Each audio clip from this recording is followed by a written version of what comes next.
emotsioonist või kulinaarsest seigast. Ja siis ma mõtlesin nagu tükk aega, et kas see ikka päris on nii, et kas ma kirjutasin seal midagi sööki, sest mulle süüa meeldib, süüa teha meeldib. No see võib-olla väga välja ei paista, aga korraks sattusin kimbatusse, et oot, kas ma ikka olen midagi seal kirjutanud, aga siis tuli meelde, et ikka üks restorani episood oli, et ju see tema kriitika meele rahuldab, et on raamatus juttu söömisest ja järelikult on see lugu tõsi tema kriteeriumile vastu. Aga selle tordiga siis alustaks ka tegelikult raamatu esitlust. Mis ma teile täna rääkida tahtsin, oli see, et kuidas ma selle raamatuni jõudsin ja mis see tegelikult mulle on, see raamatu kirjutamine. Et ühelt poolt on kuidagi väga vastuoluline, et üks sõjaväeluuraja või üks sõdur, kes kogu oma karjääri on mitte eksisteerinud inimesena, vaid on olnud üks mutter kuskil süsteemis, jah, inimene oma perekonna sugulaste jaoks, aga ühiskonna jaoks tegelikult olin ma ainult see sama produkt, mida ma riviväljal ja lahinguväljal treenides endast tootsin. Et kuidas see jõudis selle raamatuni? Tegelikult see raamat on ühelt poolt võib-olla enesepaljastus, teisalt on ta ka väikene niisugune psühholoogiline eneseabi vahend. Et on küsitud, et kas ma olen sinna raamatusse kirjutanud midagi elulist, midagi väga tõest. Siis jah, seal on väga palju, mis kajastub minu treeningus, mis on kajastunud minu kogemustes. Aga samas ei ole see raamat nüüd midagi sellist, et peaks lugema ja võtma kõike tõepähe. Kindlasti on seal väga palju eneseirooniat, väga palju selliseid naljakaid seiku, mis ma olen võib-olla kuulnud kuskil ja ma olen selle looritanud selline kirjandusliku liialdusega, et saavutada normaalne tasakaal sellega, mismoodi nüüd oma lugu rääkida, mismoodi teha natuke seda raamatu lugejale huvitavamaks ja kindlasti tekitada siis natuke intriigi, mis võiks viia sinnamaale, et hakataks mõtlema ja mahuks sõduri elukutse tegelikult meie kultuuriruumi. Paraku on see selline, et oma suguvõsas olin ma esimene, kes läks vabatahtlikult ajateenistus. See tegelikult on väga suur ja tähtis element kogu selles elulises korralduses. Vabatahtlikult minna, teades, et sa kaitsed oma riiki, mitte et see ei ole osa millestki sellisest, mida sa pead paratamatusega alla neema. Ja see tähendas ka seda, et kogu oma teenistuse jooksul ma sain palju rohkem endale lubada. Jah, teinekord ma olin võib-olla natuke liiga nipsakas ja ülbe ja arvasin endast liiga palju, aga see viis ka edasi. Sest süsteemi pidi ehitama, keegi tulnud näitama, kuidas seda teha ja tegelikult õpiti selle töö käigus. Ja selliselt mul tegelikult algaski sõjaväelase karjäär, et läksin pahipataljoni ajateenijaks. Esimese asjana siis pakuti kohe välja, et koppa. Järelikult aasta tagalateenistus, mis siin kahelda, paneme ta kindlasti kohe esimese asjana varustuskompaniisse ja läheb suppi keetma. Ma mõtlesin, et iseenesest justkui nagu lihtne, aga samas sain aru, et see oleks ilmselgelt dubleerimine. Sõjaväes on ühelt poolt dubleerimine kasulik, teisalt on ta jällegi kahjulik. Kui ta läheb ressursi raiskamiseks, siis ilmselgelt ei ole ta nagu selle protsessi osa. Ma arvasin, et kui ma nüüd aasta aega seal supikatlas olen ninapidi, siis ei ole see nagu aja otstarbekas kasutamine. Ja sirge seljaga põhimõtteliselt ütlesin ka sellele rühma ülemale, kes mind sinna oma rühma soovis, et sorry mees, aga ma ei tulnud siia sõjaväkke selleks, et suppi keeta. Ma võin selle supi küll sul kuskil kokku keerata, aga ilmselgelt mitte Loorberi lehtedega selline. Ja õnneks samal hetkel tuli üks suhteliselt entusiastlik, särtsakas noorem leitnant, kes oli just tulnud sõjakoolist oma esimesele praktikale rühma peal. Kuulis seda sõjakat argumenteerimist ja oli tegelikult kohe veendunud, et ma sobin ta üksusesse. Selle mehe nimi oli Raul. Ta oli loomulikult oli selles mõttes huvitav tegelane, et läbi tema igapäevase juhtimise, kaasategemise ja eeskuju põhjal teiste motiveerimise oli mul esimese 2 nädalaga selge, et see turvatöö, mida ma olin siiani teinud kooli kõrvalt, et ära elada, see on vaja ümber kanaliseerida reaalseks sõjaväeliseks karjääriks. Ja teine väikene aspekt, mida ma seal kõrvutasin, oli see, et sõduri maailm on palju suurem kui ühe koka köögielu. Jah, loomulikult need kulinaarsed rännakud võivad viia mägede taha ja teistele kontinentidele, aga ma võrdlesin ühe restorani ja sõjaväe eelarveid, mis täiesti juhuslikult kuskil ajakirjanduses ette jäid. Ja ma sain aru, et tegelikult see suur summa võimaldab tegelikult palju rohkem manööverdada. Et seal on see maailm suurem ja avatum. Ja võib-olla ma ei saanud ka ise täpselt aru, kuidas see suur eelarve võiks nüüd ühe minu väikse sõdurini jõuda, aga siiski mingisugune samm oli tehtud ja sisuliselt ajateenistuse teiseks nädalaks oli selge, et üleajateenijana ma jätkan oma edasist elu.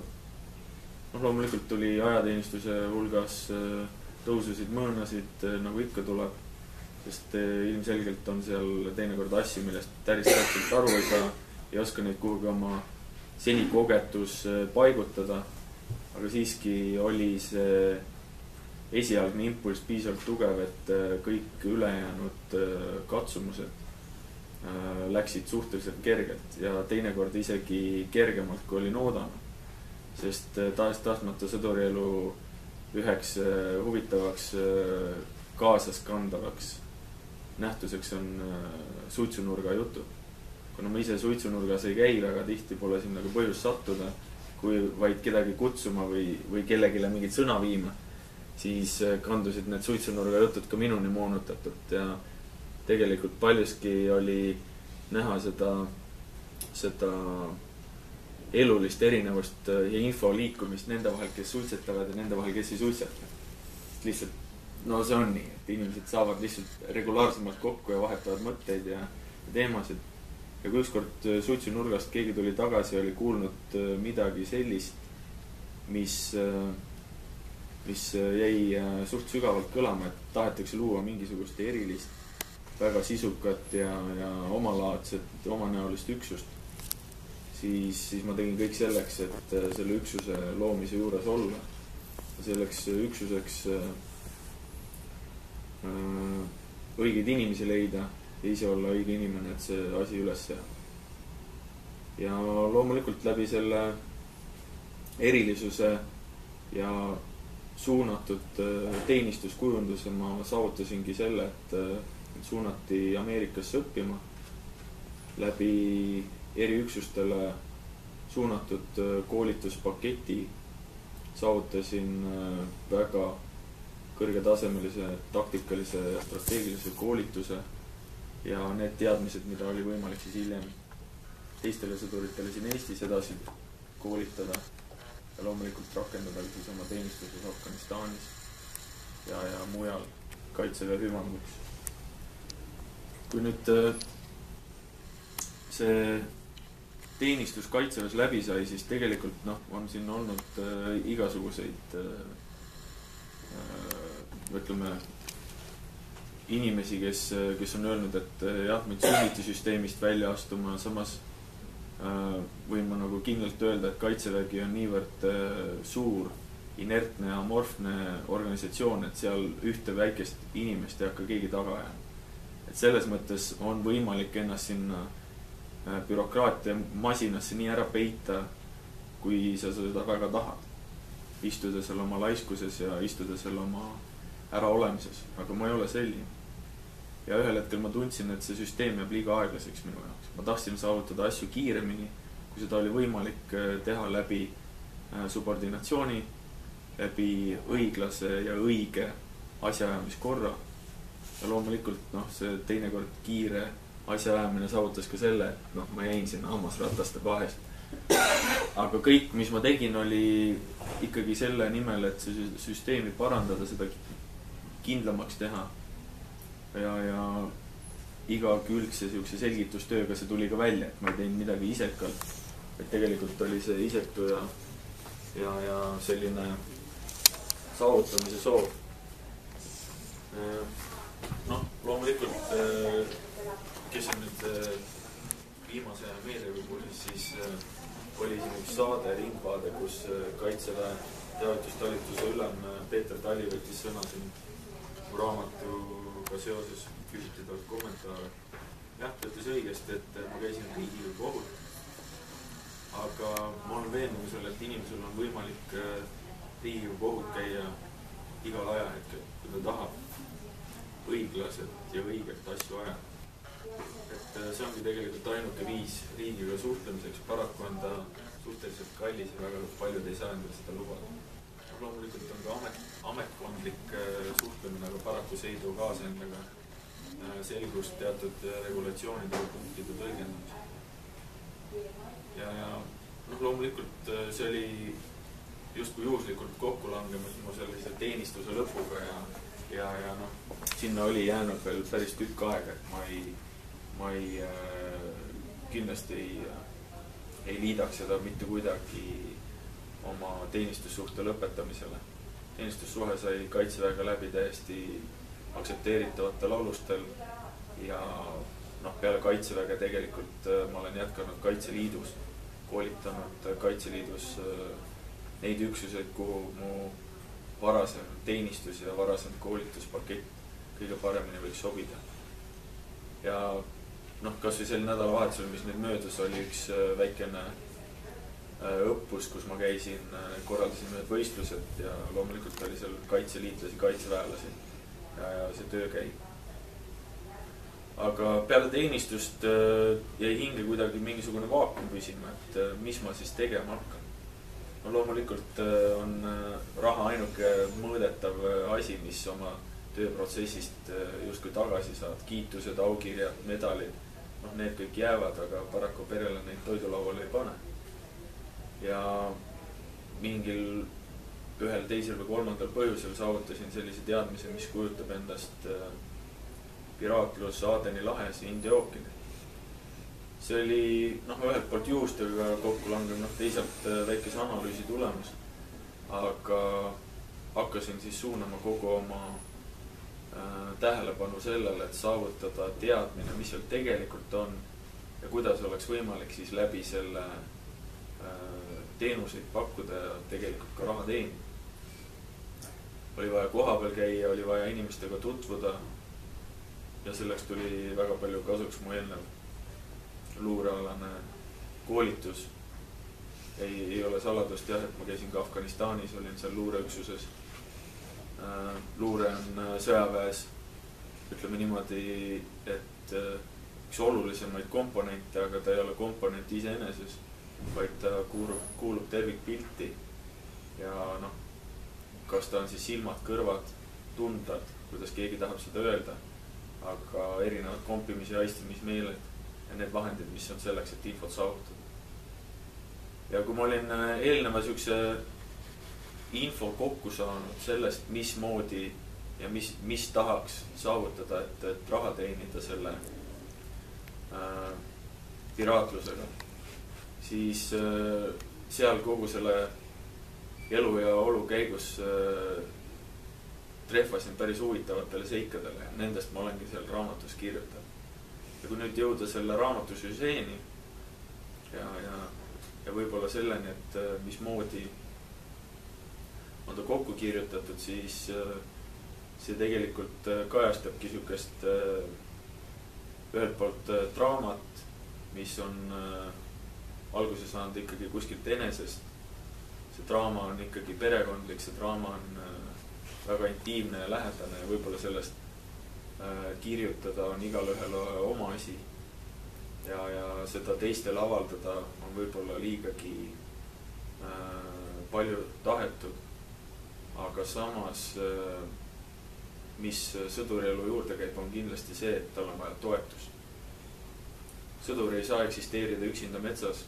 Seda on ilmselgelt palju tahta ja kui ta oleks üksinda metsas, siis tegelikult tal ei ole kellegi vastu võidelda. ega ka kedagi kaitsta. Isegi kui ta satub lahinguväljale, siis tal on alati mingid põhimõtted ja miks ta seda teeb. No, kas need on poliitilised, on need isiklikud, mis iganes pidi ta on endale selle kogu motivatsiooni kokku seadnud. Ta peab ikkagi ennast kuidagi suhestama.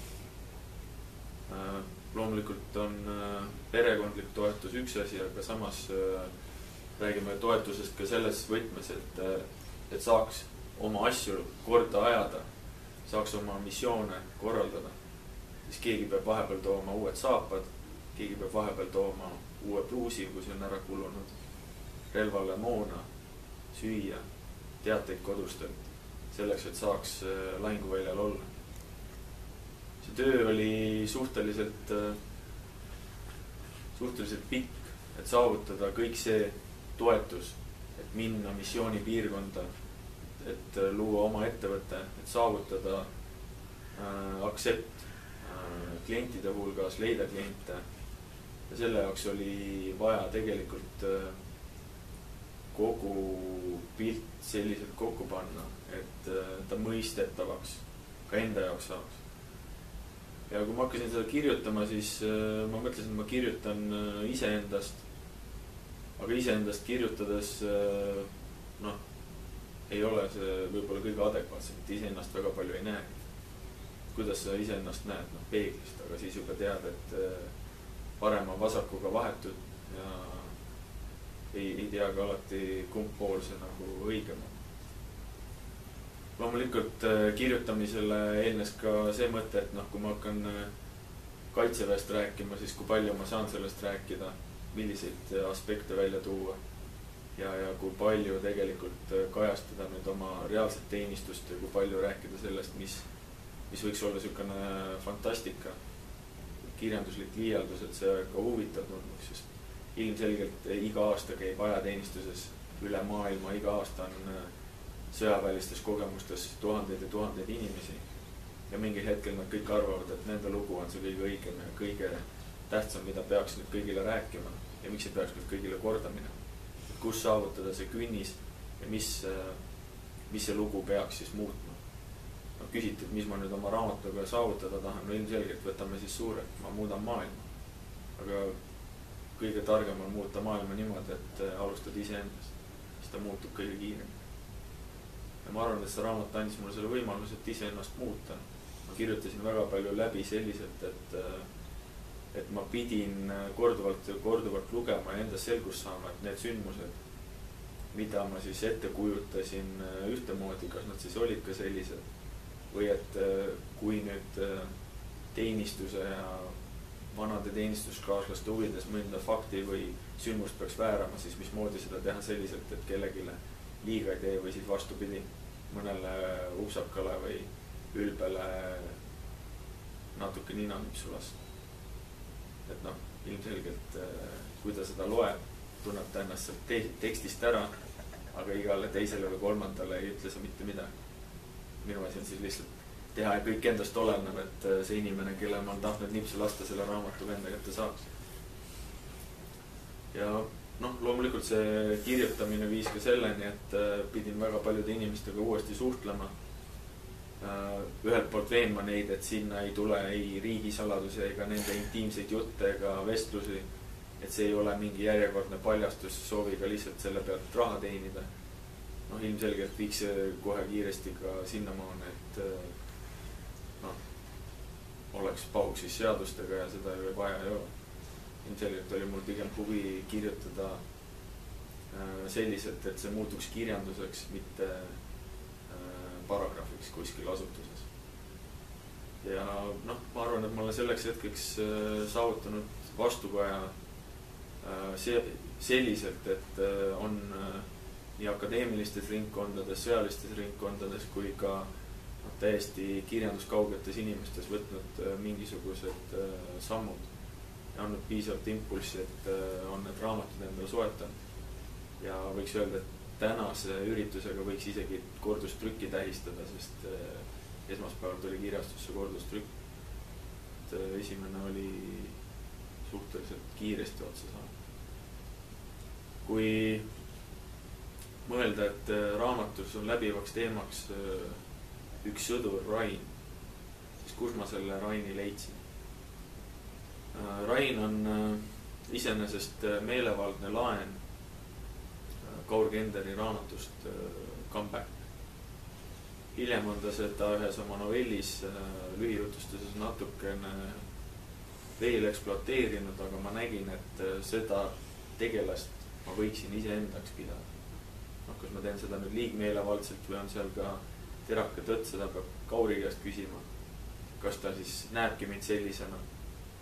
Aga ma arvan, et hea kirjandus ongi see, kus lugeja võtab raamatu, ta suudab nende tegelaste sündmustega suhestuda või ta suudab ennast nendesse olukordadesse kaasa mõelda, et talle see meeldib. Ja tema napp kirjastiil, võib-olla natuke lakooniline ütlemine, ropp, otsene, mõnikord ka vägivaldne, see mulle sobis. Ja kui ma seal ennast ära tundsin, siis ilmselgelt tahtsin ma seda ka oma raamatusse tuua. Ja ma viisin dialoogi Kauriga nii kaugele, et ta oli nõus mu raamatut toimetama. Ta oli nõus kaasa aitama, kuid ilmselgelt tuli mul see raamat ikkagi ise kirjutada. Küll ta esitas küsimusi ühe või teise olukorra kohta.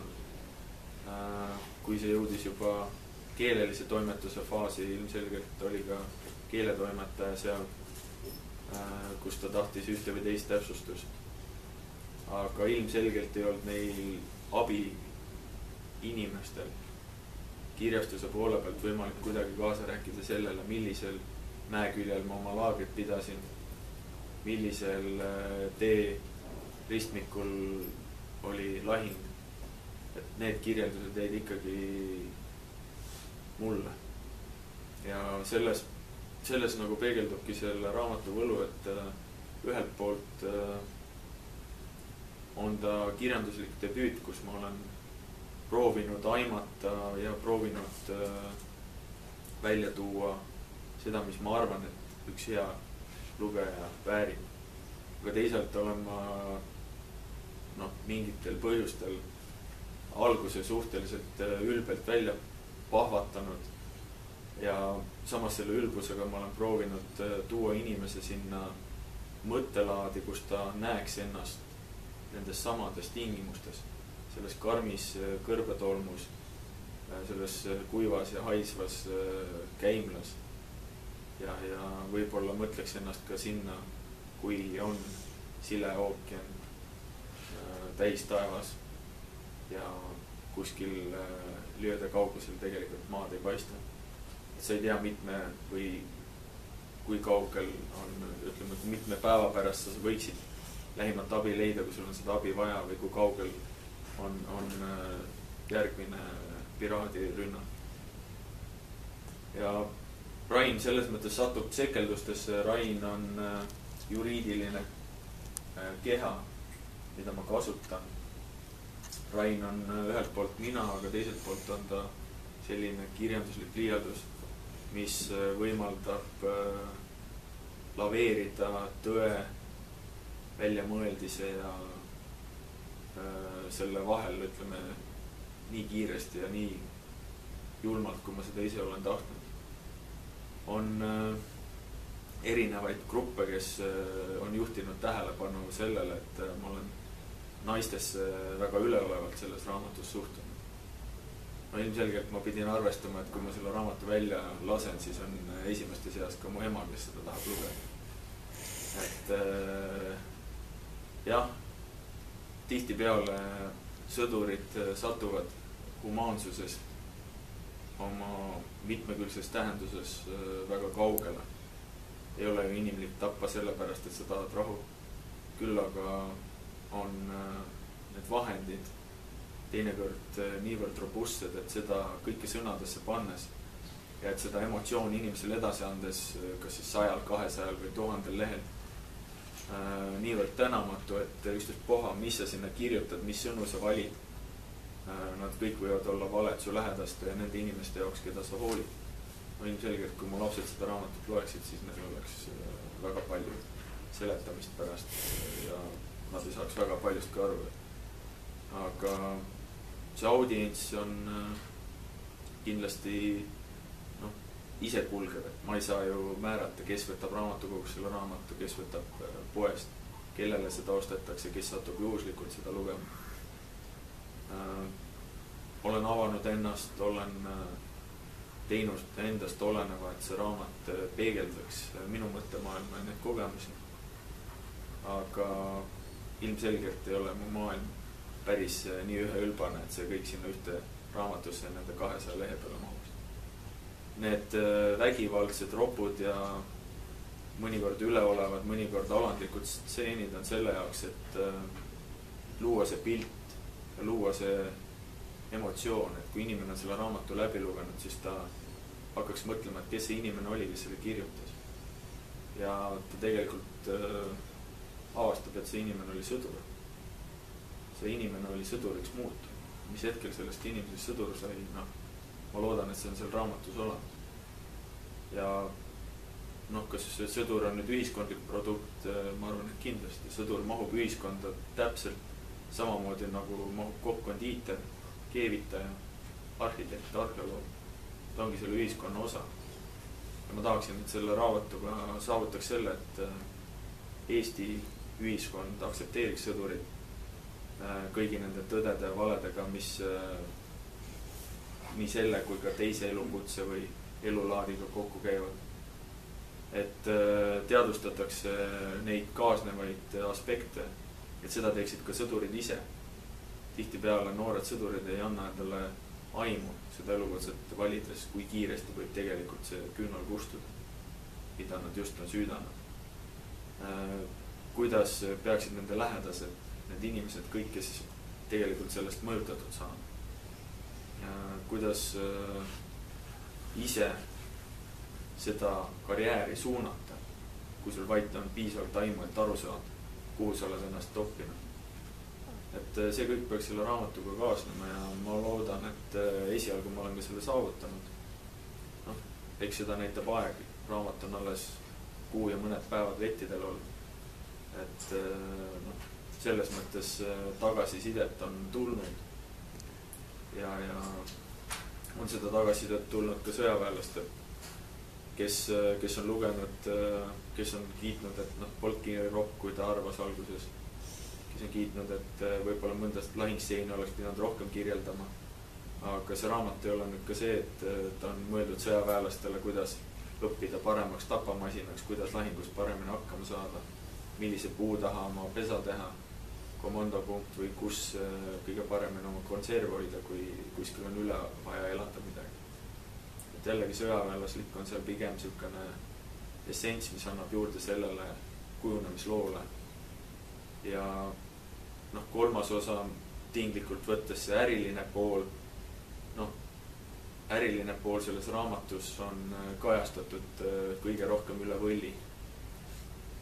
Mis see tähendab siis tegelikult ka seda, et ühelt poolt olen ma võtnud niisuguse suht riskantse sammu, et ise seda ärivaldkonda esindades võib nii üht, teist või kolmandat kokku kleepida ja teha sellest meelevaldseid järeldusi.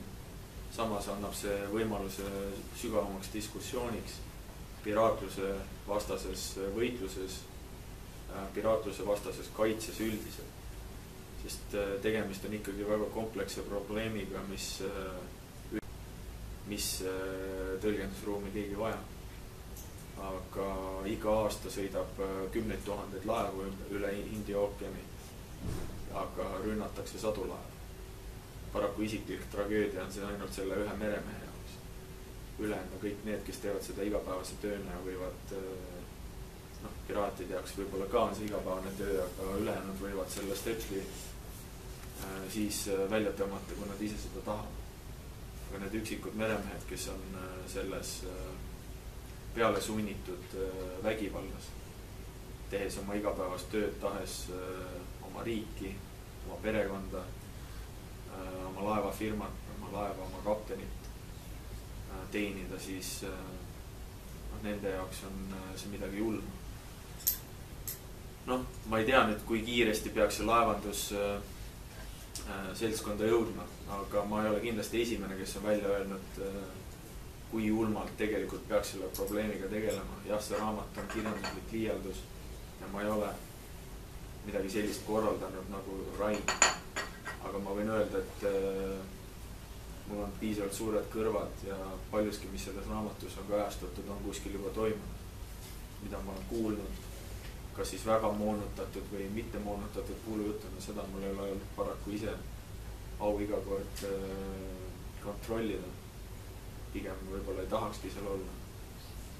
Aga kui nüüd võtta lahendust ja mis võiks olla lahendus selle piraatluse probleemile, siis jah, väga vürtsitatult ja liialdatult midagi sellist oleks. Sest julmusele vastu astuda lilladega ei pruugi nagu väga kaugele jõuda. Ja teinekord see seletamatu vägivald on niivõrd arusaamatu, et läheb ikka väga tükk aega. Ma arvan, et ennem kui see vägivald lõpeb väga palju häid inimesi ja see vägivald tegelikult lõpeb lihtsalt tänu sellele, et ta ammendab ennast. Ta ei lõpe sellepärast, et talle piisavalt vastu astutakse. Ta lõpeb lihtsalt sellepärast, et ta jõud raugeb ja see pigem on kujunenud piraatluse poole pealt või piraatide poole pealt ka ühtseks ärivaldkonnaks, mida nähakse ka mujal, kui mitte ainult Somaalias. On neid keskusi juurde tekkimas, küsimus lihtsalt selles, kuhu nende vahenditega jõutakse, mis saavutatakse läbi lunaraha nõudmist. Ja mis on kõik sellega kaasnev. Kui võtta nüüd võitluse poole pealt, siis tänaseks Eesti on esindatud rahvusvahelistes operatsioonides riiklikul tasandil ja on päris mitmed Eesti ettevõtted, turvaettevõtted, kes muu tegevuse kõrvalt on proovinud kätt Somaalias, sealt kiirgava ohuga India ookeanil, Araabia merel. Ja ma arvan, et nad on leidnud, et see on päris hea äri. See on selles mõttes turvavaldkond nagu iga teine, et võidelda nõrgema kasuks, ülekaaluka vastu. Aga kui kauaks seda äri jätkub, seda ei tea keegi. Et ühel päeval, kui piraadid oma tegevuse lõpetavad, siis ilmselgelt lõpetavad ka need ettevõtted, kes sellest ärist teenivad ja kes selle äriga nagu võitlevad. Kui võtta nüüd need 3 põhilist osa kokku, et isiklik draama, sõjaväelaslik kujunemine, Afganistan ja lõpuks kogu see piraatluse käsitlus, siis ma arvan, et on päris hea kompott, kes loeb selle ja suudab ahmida selle raamatu ühe korraga. Mõni loeb seda iga päev bussis natuke tööle sõites, et inimesed on erinevad. Ma olen saanud erinevad tagasisidet just sellistel, kes on võtnud seda kui ühte sükest kirjanduslikku paketti. Nii et praegu võiks öelda, et peale jäävad need, kes on selle ühe korraga sisse ahminud, kes on näinud seal mingisuguseid sügavamaid tõdesid, on teist korda lugema hakanud ja võib-olla siis enda jaoks midagi sisukamat mõelnud ja ühtmoodi või teistmoodi arvanud, mida ma olen tahtnud kuskil öelda. Ja paljuski on seal ka midagi sellist kirjutatud, et need, ma arvan, 10 inimesed, kellega või alla 100, need inimesed, kellega ma olen kokku puutunud teatud situatsioonides ja kui nemad peaksid lugema, siis ilmselgelt nad tunnevad ennast seal ära nii palju, kui nad tahavad nende märksõnade kaudu, mis neile võiksid tuttavad olla, kui nad tahavad neid märksõnu kas siis objektiivselt või eneseirooniliselt endas ära tunda. Ja loomulikult seda raamatut ma kirjutasin ikkagi kõige muu ja igapäevase kõrval nii hästi või kiiresti, nagu ma oskasin. See protsess võttis aega umbes pool aastat. Paljud on küsinud, et kas ma siis kirjutasin iga päev või kus ma kirjutasin. Tegelikult ma olen mingil määral sellest ka seal eessõnas aimu andnud, kus see kirjanduslik protsess aset leidis. Aga see pool aastat oli piisav aeg, et tagasi tulla uuesti kirjutatu juurde, üle vaadata need asjad, mida ma olen teinud. Ja ma arvan, et need 3 erinevat maailma said suhteliselt valutult üksteisesse kirjutatud. Nii et jäi sükane piisav voolav dünaamika ja ei läinud midagi väga liigselt domineerima. Nii et iseenesest sooviks sellega selle nii-öelda omapoolse raamatu esitluse, enda esitluse ja selle ametliku poole ühele poole lugeda, aga annaksin teile võimaluse küsimuse esitada, et ma vastan meeleldi ja loomulikult siis võiksime seda torti süüa ja kohvi juua ja mul kuskile kiiret ei ole, et ma olen teie päralt veel nii kaua, kui te soovite muga vestelda. Kas või sellest, et mismoodi ma praegu selles riigikaitses osalen, kuidas ma Kaitseliitu toetan, erinevaid noorteorganisatsioone. Mul on Langevarju keskus, mille juhtimisega ma tegelen. See aasta me oleme võtnud ühe 15-liikmelist noortegrupi, keda me siis õpetame tööd tegema Rakvere linna noorte malal. Et ühelt poolt ühiskonnalt saanud, siis peab ühiskonnale ka tagasi. Tänan.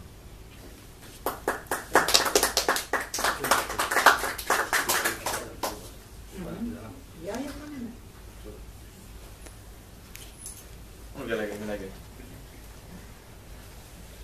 Jäi lootustatud hiljaks, aga vist on suure küsimus, et on vist küsitud või siis rääkisid, et just küsimus rumala küsimus on. Et ma saan aru, et siin raamatus oli midagi niukest, mida vist ei tohti nagu kõigi silmad nagu näha, et on nagu mustaks nagu tõmmatud need. Jah, see ei ole rumal küsimus, see on tegelikult väga hea küsimus, et ma olen juba pidanud sellega siin rinda pistma päris mitu korda. Et loomulikult taheti mul kohe ka vaipa sikutama alt hakata, et ahaa, et mis hetkel sa selle peale tulid, et mustad kastid teha.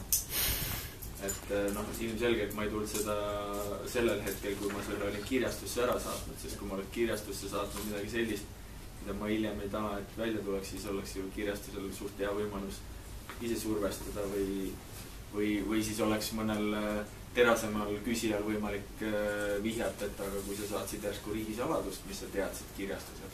Ei, midagi sellist ei ole. Pigem on need kohad midagi siukest, mis võiks kas siis juhuslikult kokku langeda või siis tänu minu kirjeldusstiilile kokku langeda mingite selliste nüanssidega, mis võiks kaheldavusi tekitada. Ja tegelikult kui võtta selliselt, et ma olen öelnud, et jah, et 75 aasta pärast võiks need kastid sealt eemaldada, siis matemaatikat tehes võib-olla isegi mõne kasti saaks juba 71 aasta pärast ära võtta. Võib-olla mõne kasti saaks 69 aasta pärast ära võtta. Aga kindlasti on seal ka siukseid piinlikke seiku, võib-olla midagi sellist, mida ma olen lõpuks kokkuleppele jõudnud mõne raamatus kirjeldatud inimesega, et okei, ma ei pane seda sisse. Kui sa näiteks 5. kordustrükiks oled rahul sellega, mis ma sulle pakkusin välja, et see võiks seal kirjas olla. Ja sulle see nagu meelemugavus on kohale jõudnud, siis võtame need asjad maha. Aga iseenesest on need pigem jäetud sinna selle jaoks, et näidata, et ei ole mahtu suurendatud ega vähendatud. Et kui seal on nagu inimese nimi ja ta ei tahtnud, et ta nimi isegi mingil muul kujul seal esineks või kellegi teise nimi seal oleks, siis sinna on pandud must kast või kui see sündmus on midagi sellist on. Aga see on ka sinu poolt pandud? Jaa, need on minu poolt pandud. Teine küsimus on mulle lugenud, et kui ma lugesin, siis Aga sul juba läbi lugenud? Ma olen läbi lugenud. Alustasin tegelikult teist korda ka, et see on esimest korda, kui ma hoomasin seda, sa ütlesid ka siis enne, kui ma just tulin. et kes saab esimese korraga selle läbi loetada, noh, minul läks 2 päeva aega, kuna unepaus tuli sisse, siis ei jõudnud seda lugeda, et lugesin selle läbi, teise päevaga, 2 päeva lugesin raamat läbi ja siis mul peas tegelikult kerkis paar küsimust, et aga kes on Rain? Ma sain aru, et Rain oli peategelane. Sina, kui sa jutlustasid, kas siis jutlustasid nagu seda läbi Raini silmades? No, ma tegelikult seda korraks nagu tõin välja, et Rain on tegelikult niisugune juriidiline keha. Et Rain on pärit Kenderi raamatust ja ma arvan, et ma tundsin seal Rainis väga palju iseennast, et ma võisin selle Raini nagu väga julgelt üle võtta. Aga noh, see ütleme diood, kuidas ta plõksid nüüd, ütleme, minu ja Raini vahet, et noh, seda sagedalt ma ei oska nüüd väga täpselt sulle lehega külje kaupa välja tuua. Et noh, et kus nüüd on see täpselt Rain ja kus on nüüd mina. Aga pigem on niimoodi, et Rain annab võimaluse niisuguse, ma arvan, psühholoogilise tööriista anda mul palju kaalukamalt või kujukamalt välja mingisugused nüansid, mida ma ise ei oleks endast kunagi välja andnud. Noh, tegelikult, kui ma alguses ütlesin, siis noh, ma ühiskonna jaoks ei eksisteerinud. Mind kui inimest ei olnud, ma olin küll lastele isa ja peremees ja abikaasa ja mida veel, aga võib-olla kellegi sugulane, aga mind kui sellist inimest ühiskonna jaoks ei olnud. Et see inimene tekitada oli mul vaja võib-olla seda Raini kui vahepealset protsessi, et ma saaksin nii-öelda võib-olla uusi väljakutseid vastu võtta selliselt, et ma olen nagu avalik objekt.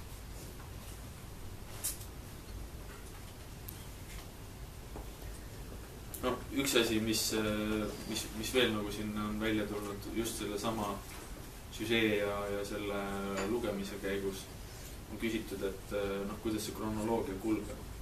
Noh, tegelikult ma olen 3 niisugust põhigruppi pannud, noh, see draama osa, lahingu action ja võib-olla siis raha teenimine või siis mitte raha teenimine, vaid pigem aadete teenimine ja sellega raha saavutamine. Et noh, raha iseenesest ei ole nagu see, mida jumal. Kuigi noh, dissonants pealkirja ja sisuga on ilmselge. Ja noh, siis on küsitud ka seda, et miks ma olen selle ja mis hetkel ma olen selle siis täiesti niisuguseks pusleks löönud. Et noh, et hüppab paremale vasakule, et nädal aega siit, 2 päeva sealt, tund, 1 lause kuskilt, et kes selle kõik peaks kokku panema. Aga ma olengi selle niimoodi sättinud, et ma arvan, et see peaks tekitama sama segase tunde nagu iga päev, kui sa kohtud inimestega. No, kui me nüüd saame täna kokku ja sul on olnud vahepeal terve hunnik kogemusi, siis sa ei jõua mulle seda kõike selgitada. Küll aga sa oled juba uus inimene. Ma olen siin parafraseeriks klassikuid, et me ei ole täna need, kes me olime eile. Ja kui sa siin uues vestluses ja uues olukorras tahad midagi edasi anda, no siis teine inimene peaks seda kaasa mõtlema ja proovima mõista. Ma arvan, et uue lehekülje kirjutamisega, uue lehekülje avamisega inimene tegelikult annab mingisuguse uue maailma. Iga leht on uus uks. Iga peatükk ja iga nii-öelda paragrahv on uus mingisugune maailma. Et noh, see ongi nagu sellepärast natuke sassi löödud, et hakkaks rohkem kaasa mõtlema selle raamatu. Et ei ole lihtsalt üks ilus, mugav, läbi nämmutatud, pehme variant. Et noh, siin on kõik vastused. Väga palju on ka midagi sellist, mis sa võid ise mõelda, et noh, aga mis siis nüüd tegelikult selle olukorra tõde oli või mis nüüd selle olukorraga saavutati.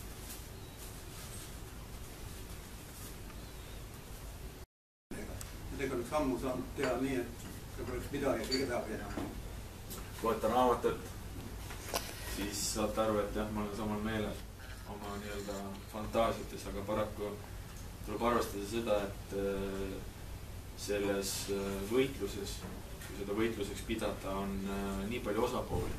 Kui me hakkame rääkima siin rahvaste organisatsioonist või rahvaste ja riikide ülestest organisatsioonidest, siis tuleb seal merendusorganisatsioonid, rahvaste vahelised sõprusliidud, siis on regionaalsed mingisugused poliitilised mõõdupuud, millega peab arvestama ja lõpuks tuleb ka äriline huvi. No, keegi peab selle kõik kinni maksma.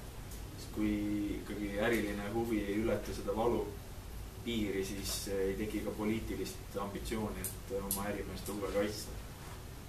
Ja noh, praegu on see võitlus tegelikult sinnamaale jõudmas, kus aktsepteeritakse neid pisilahendusi, mida noh, ma arvan, et ma ise kirjutasin 3-4 aastat tagasi, millest võib-olla mõni kirjutas 10 aastat tagasi, aga noh, küsimus on ka selles, millal see piraatlus ületas meie Eesti meediaruumi valuläve. See ületas siis, kui Eesti meremehed jäid sinna pantvangi. Sinnamaani tegelikult tavainimese jaoks ei ole mingit probleemi. Mina mõistsin seda valdkonda lihtsalt tänu sellele, et peale või siis ütleme kaitseväeteenistuse lõpetamiseks või kaitseväeteenistust väljaastumiseks ma pidin endale välja mõtlema selle, et mille ma tegelema hakkan. Et ma ikkagi vaatasin, et noh, kuhu ma siis lähen, uus valdkond ja millise maailma ma enda jaoks avan. Ja kui ma oleksin läinud Afganistani reaturvameheks, mida mulle ka pakuti, või kas või tõlgiks, sest ma oskasin kohalikku keelt, siis noh, see oleks olnud selline väljakutse, kui minna uude maailma, mida keegi pole veel kaardistanud. Kui rääkida nendest vahenditest, siis loomulikult on ajaloost teada, et kui piraadid kätte saadi, võis nad koha peal oksadama. Noh, oksa küll ei olnud, aga noh, masti küll. Või siis plangu peale panna, nagu siin on isegi lastekirjandusest välja. Aga teisalt jällegi need lokaalsed ja pisivahendid, need ei ulatu väga kaugele. No, iseenesest jah, kui sina paned oma majale hea ukse, naaber paneb hea ukse, siis pätt läheb sinna, kus seda ust ei ole. Kui igalühel on hea uks, siis tuleb pätt aknast, siis panevad järjest turvakiled, siis pätt tuleb korstnast siis. No, ilmselgelt mugandub ka pahalane ja seda on teinud ka piraadid praegu. Ehk siis, et laevad, mis on saavutanud või laevafirmad, mis on saavutanud selle arusaamise, et oma laevu peab kaitsma, siis seda ei tee keegi teine. Isegi kui keegi teine seda tahab teha, siis seda ulatust ei ole. Siis seal me räägime miljonitest ruutmiilidest, mis noh, on nii suur ala, et seda ei suuda isegi hoomata. Sa võid sõita päevi või nädalaid, ilma et sa näeksid ühte laevu. Silmapiiril ka mitte, radariga isegi ei näe. Radar on 96 miili peale välja rihitud ja sa ei näe ühtegi laevu. Ja see tähendab ka seda, et noh, isegi kui keegi tahaks sind kaitsta, ta ei jõua sinna päevade jooksul. Lihtsalt ei ole kellelgi kunagi selliseid ressurssi ja see ei ole otstarvet. Siis see valulävi ongi sealmaal, et kui sa seda ise ei tee, ehk siis ise ei pane endale relvastatud turvameest laevadele, ise ei pane endale meeskonnale seda teadmist, et seda turvameeskonda on vaja, kõiki neid aktiivseid ja passiivseid kaitsevahendeid, alates okastraatidest, veevahuritest lõpetades. Siis tegelikult see võitlus ongi seal samas, et võidu relvastumine käib, aga samas ka sellele, et kes üldse mõtleb sellele probleemile, et kelle jaoks tuleb talv iga aasta üllatusena, et jälle on lumi maas, peab lumesaha ostma. Kelle jaoks see, et puulehte vaja riisida sügisel. Kelle jaoks see, et muru kasvab kevad. No, see on igapäevane ja loomulik protsessi osa. Tänaseks on ikkagi see, et kui 3 aastat tagasi ma ääriveeri viskasin ajakirjanduses välja seda, et jah, võiks kasutada relvastatud turvamehi, jah, see on keeruline jõuda sinnamaani, et aktsepteeritakse. Siis tänaseks on riigid kirjutamas ümber oma seadusi selleks, et nende lippude all sõitvad laevad saaksid rakendada relvastatud turvamehi. Sest praegu riigid kaotavad väga suuri maksurahasid, sellepärast, et laevafirmad tahavad oma inimesi ja vara kaitsta, oma sissetulekuid, aga riik ei luba seda teha, sest regulatsioon ei ole järginud. Et seda kõigile rahuldavalt teha, siis tehakse üks kahest. Pigistatakse silm kinni, kuni siis tuleb selline olukord, kus nenditakse, et kehtiv olukord tuleb seadustada või siis tehakse seadused selliselt, et oleks võimalik kõigil tegutseda. Või siis minnakse sinna ja tegutsetakse seal, kus see seadus on võimalik. Ja no loomulikult on ka neid pätte, kes selliseid turvafirmasid ja selliseid riike, kus ükski reegel ei kehti, tehakse nii, nagu tahetakse. See on niivõrd hea äri minu mõelest, sa liiguvad niivõrd suured rahad selles businessis, et sa võib ju olla üks ühele, teine teisele niimoodi, et noh, et hoitakse seda üleval selleks, et seda raha pööritada, see võib ka niimoodi olla. Ei no kindlasti, neid ütleme sündmusi on olnud. On siin olnud ju kriminaalne Venemaagi turvafirma juht on ise, et müüa oma isikukaitseteenust. On paar ärimeest maha lasknud selleks, et hirmu külvata potentsiaalsete klientide sees.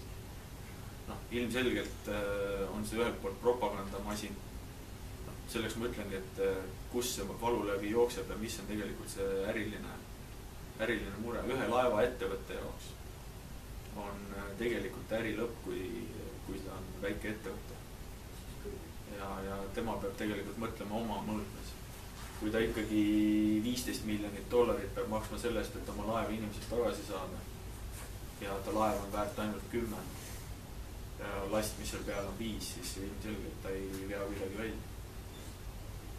Et upu ja päästmine on upu enda asi. Aga teisest küljest jälle see firma, kes teda kaitseb, eks ole, see võib selle probleemi nagu suureks puhuda, maksab rahad ette. Siin on nagu küsimus tururegulatsioonis ja adekvaatsuses, et kui me räägime kaitseväest, siis kaitsevägi on üks riiklik vihmavari ja kas nüüd üks päev otsustatakse rohkem toetada kaitseväe rahastamist või teine päev vähem, sõltubki tegelikult kõigist prognoosidest, ohuhinnangutest ja üldisest poliitilisest suundumisest. Kaitseväele väga konkurentsi ei ole, aga see rahva tahe on see, mis väljendub siis, kuhu kaitseväe ülal pidada. Kui me räägime turvafirma rakendamisest, siis on turg see, mis paika paneb. Kõigil on vaba voli ja vaba ligipääs turul saadavatele ettevõtetele. Kui me räägime näiteks Eesti turvafirmadest, siis mul on turvafirma, mis on Eestis registreeritud, mul on teatud valdkondade litsentsid olemas ja see on avalik info.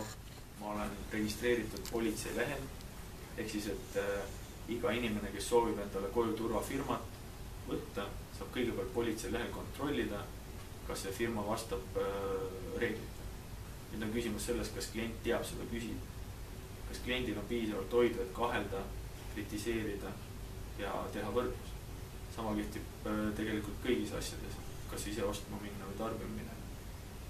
Ja turvafirmade puhul on ka see, et on erinevaid mentaliteete. Mõni on selline, kes iga väiksema nüansi eest tahab lisaraha saada. Mõni pigem koolitab klienti selliselt, et ta teab, et klient on tugevam ja tarbib ainult teadlikult ja head teenust. Ehk siis, et ta sellega elimineeribki alatu konkurentsi. Minul on niisugune küsimus, et kui ma nüüd selle läbi loen ja kui mul tuleb tahtmine kas kiita või laita, kuidas ma seda teha saan? Seda saab mitut moodi teha. Mu nimi on seal raamatu peal olemas ja ma olen selles mõttes ühes sellises noortepärases asjas sees nagu Facebook. Aga kui sellesse ligipääsu ei ole, siis võib alati julgelt tulla siia raamatukogusse. Siin on lahked raamatukogu töötajad, kes aitavad selle kõik kirja panna. Kui see on juba paberi peal kirjas, nad trükivad selle arvutisse sisse. See saadetakse meiliga mulle ja ma saan sellele vastata siis ja võtta selle heaks. Ja ma loomulikult panen sellega igal pool oma nendesse kohtadesse, kus ma neid arvustusi kogun. Siin on Sirbis olnud arvustusi, on blogides olnud arvustusi ja loomulikult ka siis otse tulnud mingisugused asja. Ja Facebooki mulle ei ole, meili aadress on, nii et oleks hea, kui saaks teile otse meiliga saata, et ei peaks siia tulema, sest see on Tallinna teisest otsast. Ma saan seda kirjutada. Selle lehte, see on veel raadio ja televisioon. Palun, siia sama. Vastakas on siin. Üks koht läks niimoodi. Oi, issand. Aga jäi õiget video. Tõstame ta siia. Jaa. Ja eemale.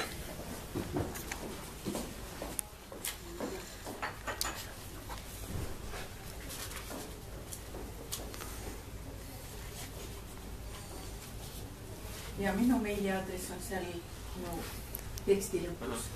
Ma panen ka siin. Mõned küsimus või?